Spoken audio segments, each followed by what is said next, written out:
சத்தம் பத்தாது விசில் போடு ஏன் நண்பா நண்பி விசில் போடு. இப்ப தமிழக வெற்றி கழகத்தோட சின்னம் தேர்தல் ஆணையத்தால வெளியிட்டாங்க. என்ன சின்னம் அப்படின்னு பாத்தீங்கன்னா விசில். ஸ்டார்டிங்லயே நம்ம ப்ரீவியஸ் வீடியோல சொல்லியிருந்தோம் என்ன அப்படின்னா ஆண்களுக்கும் பெண்களுக்கும் பிடித்த மாதிரி இருக்கும் எளிமையான பொருள் அப்படின்னு சொல்லிட்டு மடிக்கணினி, விசில் மற்றும் கிரிக்கெட் பேட் இந்த மூணுமே கேட்டிருந்தாங்க.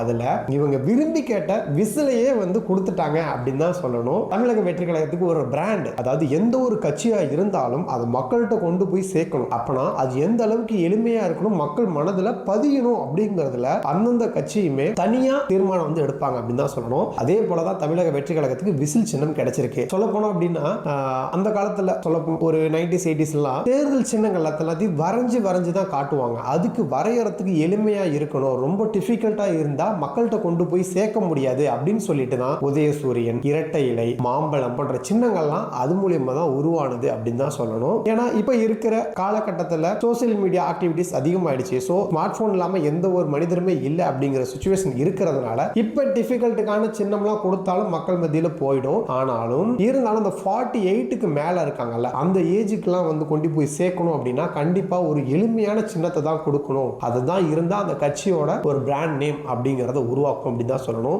எந்த ஒரு சின்னமா இருந்தாலும் கட்சி பேரை சொல்லாதீங்க, அந்த சின்னம் தான் கட்சி பேரை சொல்லணும். அதுக்கு தகுந்த மாதிரி ஒரு சின்னத்தை உருவாக்கணும் அப்படின்னு சொல்லிட்டு தான் எல்லா கட்சியோட ஒருங்கிணைப்பாளருமே ஆர்வமா இருப்பாங்க. அதே போல தான் தமிழக வெற்றி கழகத்துக்கு விசில் சின்னம் கொடுத்திருக்காங்க. இந்த விசிலுக்கு சின்ன வரலாறு இருக்குங்க, அதுவும் தெரிஞ்சுக்கங்க. அதாவது இந்த விசில் சின்னம் இதுக்கு முன்னாடி 2 பிரபலங்கள் பயன்படுத்தி இருக்காங்க. என்னப்பா சொல்ற, இதுக்கு முன்னாடி 2 பிரபலங்களா அப்படின்னு தானே கேக்குறீங்க? ஆமாங்க. அதாவது 2019ல பிரகாஷ்ராஜ், நடிகர் பிரகாஷ்ராஜ் பாத்தீங்கன்னா சுயேட்சையா போட்டியிட்டப்ப அவருக்கும் விசில் சின்னத்தை தான் கொடுத்திருந்தாங்க. ஓகே, பிரகாஷ்ராஜ். நெக்ஸ்ட் யார் அப்படின்னு தானே கேக்குறீங்க? மயில்சாமி, அதாவது மறைந்த நடிகர் மயில்சாமி அவர்கள் பாத்தீங்கன்னா 2021ஆம் ஆண்டு அவரும் சுயேட்சையா போட்டியிட்டப்ப அவருக்குமே இந்த விசில் சின்னத்தை தான் கொடுத்திருந்தாங்க. இப்ப 2026ல தளபதி விஜய் அவர்களுக்கு இந்த விசில் சின்னத்தை கொடுத்திருக்காங்க தேர்தல் ஆணையம். இதுல குறிப்பான விஷயம் என்ன அப்படின்னு பாத்தீங்கன்னா இதை மக்கள்கிட்ட டைரக்டா கொண்டு போய் சேர்க்கலாம். இன்னொன்னு எல்லார் கையிலுமே கொடுத்துடலாம். இதாங்க நம்ம சின்னம் அப்படின்னு சொல்லிட்டு எல்லார் கையிலுமே கொடுத்துடலாம். அந்த அளவுக்கு இது சொல்லப்போனா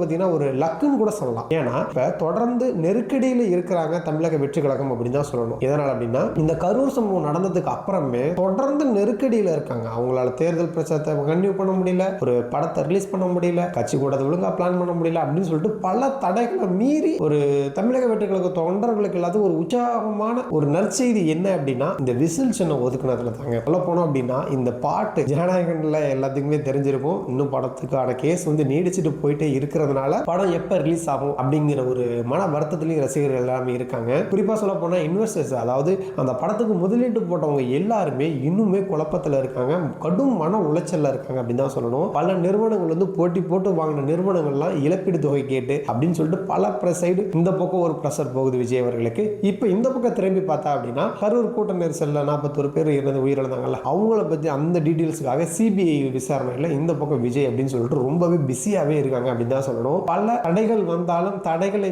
வீழ்த்தி வெற்றி பெறுவேன் அப்படிங்கிற மாதிரி ஃபர்ஸ்ட் வெற்றியா இந்த விசில் சின்னம் அவருக்கு கிடைச்சிருக்கு. எந்த விதமான போட்டியும் இல்லாம எதுவுமே இல்லாம ஆர்கியூமெண்ட்டோ இல்ல அதுலயும் எந்த பிரச்சனையுமே இல்லாம இந்த விசில் சின்னத்தை தேர்தல் ஆணையம் கொடுத்திருக்கு. அப்படிங்கிறதுனால தமிழக வெற்றி கழகத்தோட தொண்டர்கள் இருந்து உயர்மட்ட தலைவர்கள் வரைமே எல்லாருமே மகிழ்ச்சியாக இருக்காங்க அப்படின்னு தான் சொல்லணும். அதுக்கு தகுந்த மாதிரி தான் இருக்கு. வருகின்ற சட்டமன்ற தேர்தலில் 2026 சட்டமன்ற தேர்தலில் விசில் சின்னமும் இடம்பெற்றிருக்கு அப்படிங்கிறது ஒரு மகத்துவமான பாயிண்ட் அப்படின்னு தான் சொல்லணும். இந்த சின்னம் மக்கள்கிட்ட எந்த அளவுக்கு போக போகுது, மக்கள் இதை எந்த அளவுக்கு ஆதரிக்க போறாங்க அப்படின்னு சொல்லிட்டு நம்ம பொறுத்திருந்தா பார்க்கணும். இதே சைடு இது ஒரு குட் நியூஸ் இருந்தாலும் ஒரு பேட் நியூஸ் ஒரு பின்னாடி வந்துட்டே இருக்கு அப்படின்னு தான் சொல்லணும். எதனால அப்படின்னா தொடர்ந்து கரூர் சம்பவத்துக்கு அப்புறம் விஜய் எந்த விதமான பிரச்சனைகளுக்கும் குரல் கொடுக்கவில்லை அப்படின்னு சொல்லிட்டு பொதுமக்களால் பேசப்படுது அப்படின்னு சொல்லிட்டு பல ஊடகங்கள் தெரிவிச்சாங்க. என்ன அப்படின்னு பாத்தீங்கன்னா இந்த திருப்பரங்குன்றத்தை இஷ்யூ பத்தி ஒரு எதுவுமே பேசல, ஜனநாயகன் படத்தோட இதை பத்தி ப்ரொடியூசர்ஸ் மொத்தம் அதை எந்த டீடைல்ஸுமே கொடுக்க மாட்டாரு, எந்த விதமான அப்டேட்டுமே யாராவது எதிர்கட்சியினரோ இல்ல மற்ற கட்சியினர்களோ விமர்சிக்கும் போது அந்த விமர்சனங்களுக்கு கூட ரிப்ளை கொடுக்க மாட்டாரு, மக்களுக்கு இவர் எப்படி ஒரு ப்ராப்பர் ரிப்ளை கொடுப்பாரு அப்படின்னு சொல்லிட்டு பல விதமான டாக்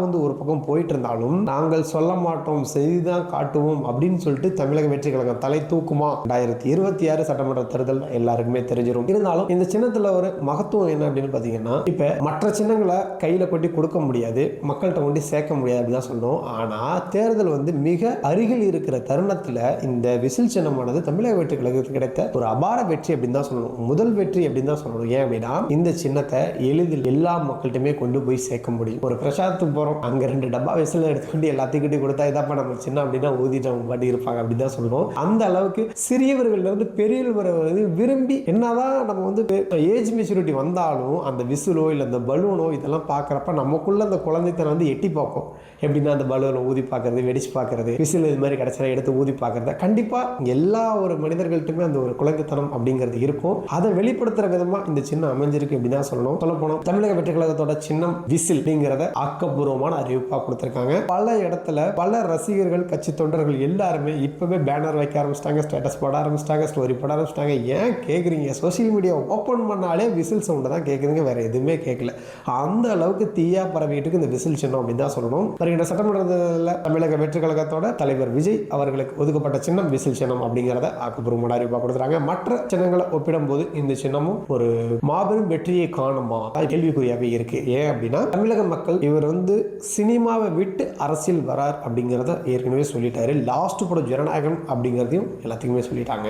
இருந்தாலும் மக்களுக்கு இவர் என்ன செய்ய போறாரு, தேர்தல் வாக்குறுதி என்னெல்லாம் கொடுக்க போறாங்க, இப்பவே எல்லா கட்சியினருமே வந்து பாத்தீங்கன்னா 80% வந்து கம்ப்ளீட் பண்ணிட்டாங்க அப்படிங்கிற ஒரு அப்டேட்டை கொடுத்துருக்காங்க. என்ன அப்படின்னா இந்த தேர்தல் வாக்குறுதி அதை வச்சுதான் நம்ம மக்கள்கிட்ட போய் பேச முடியும். நாங்கள் ஆட்சிக்கு வந்தால் இதை செய்வோம் அப்படின்னு சொல்ல முடியும்ல, அதுக்கு ஒரு பாயிண்ட் வேணும்ல. கண்டிப்பா தேர்தல் வாக்குறுதியை இப்ப எல்லா கட்சியுமே தனித்தனி குழு ஒன்று அமைச்சு, ஒவ்வொரு கட்சியிலும் ஒரு 10 பேர் 15 பேர்னு ஒரு குழு ஒன்று அமைச்சு மக்கள்கிட்ட என்னென்ன நிறைகள் குறைகள்லாம் இருக்கு, மக்களுக்கு என்னென்ன தேவை அப்படின்னு சொல்லிட்டு எல்லா இடத்துலையும் போய் ரிசர்ச் பண்ணி அதுக்கேற்ற மாதிரி இந்த டைம் வந்து தேர்தல் வாக்குறுதியை உருவாக்கணும் அப்படின்னு சொல்லிட்டு எல்லா கட்சியுமே வந்து பாத்தீங்கன்னா ஸ்ட்ராங்கா இருக்காங்க அப்படின்னு தான் சொல்லுவோம். ஏன் அப்படின்னா இந்த டைம் வந்து பாத்தீங்கன்னா யார் அப்படிங்கிற கேள்வி மிகப்பெரிய கேள்வியா இருக்கு. ஏன்னா இந்த பக்கம் என்டிஏ கூட்டணி, இந்த பக்கம் இப்ப விஜய் அவர்கள் கூட்டணியை பத்தி இன்னுமே அறிவிக்கல. சுயேட்சையா நின்னாலும் எந்த அளவுக்கு வாக்கு விகிதம் வரப்போகுது அப்படிங்கறத நம்ம பொறுத்து தான் பார்க்கணும். அப்படிங்கிறப்ப எல்லாருமே அவங்க கட்சி கூட்டணியை வந்து இப்ப வெளிப்படுத்திட்டு இருக்காங்க, சொல்ல ஆரம்பிச்சிட்டாங்க.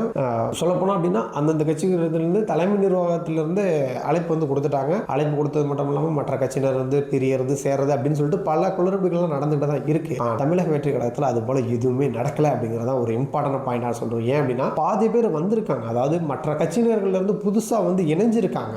இருந்தாலும் இவங்களோட தரப்புல இருந்து யாரு கூட கூட்டணி வைக்க போறோம், இவங்க கூட தான் கூட்டணி, நம்மளோட தேர்தல் வாக்குறுதி தான் அப்படின்னு சொல்லிட்டு அந்த ஒரு அப்டேட் அப்படிங்கிறது இன்னுமே வராம தான் இருக்கு. எனக்கு தெரிஞ்சு வந்து பாத்தீங்க அப்படின்னா இந்த சிபிஐ விசாரணைகள்லாம் முடிஞ்சதுக்கு அப்புறம் தான் முழு வீச்சா நடப்பாங்க, இல்ல அந்த தேர்தல் சுற்றுப்பயணம் அந்த அப்டேட்ஸ் எல்லாம் வந்துடும் அப்படிங்கிற மாதிரி சொல்றாங்க. அப்படிங்கிற மாதிரி ஒரு டாக் வந்து போயிட்டு இருக்கு. பொறுத்திருந்து பார்க்கலாம் தமிழக வெற்றி கழகத்தோட அடுத்த நெக்ஸ்ட் மூவ் என்ன, அவங்களோட அறிக்கைகள்லாம் எப்படி வரப்போகுது, மக்களுக்கு என்னெல்லாம் செய்ய போறாங்க, செய்ய போறதா வாக்குறுதி தர போறாங்க அப்படிங்கிறத நம்ம நெக்ஸ்ட் வீடியோல பார்க்கலாம். தமிழக வெற்றி கழகம் மட்டுமல்லாம தமிழகத்தில் உள்ள அனைத்து கட்சியிலும், அதாவது தமிழ்நாடு பொலிட்டிக் அப்டேட்ஸ் வேணும் அப்படின்னு தெரிஞ்சுக்கிறீங்க அப்படின்னா நம்மளோட சேனலை சப்ஸ்கிரைப் பண்ணிங்க. கூடவே இந்த பெல் ஐகானை கிளிக் பண்ணிங்க அப்படின்னா அப்கமிங் வீடியோஸ் எல்லாமே ஆட்டோமேட்டிக் நோட்டிஃபிகேஷன் வரும், பார்த்து தெரிஞ்சு என்ஜாய் பண்ணுங்க.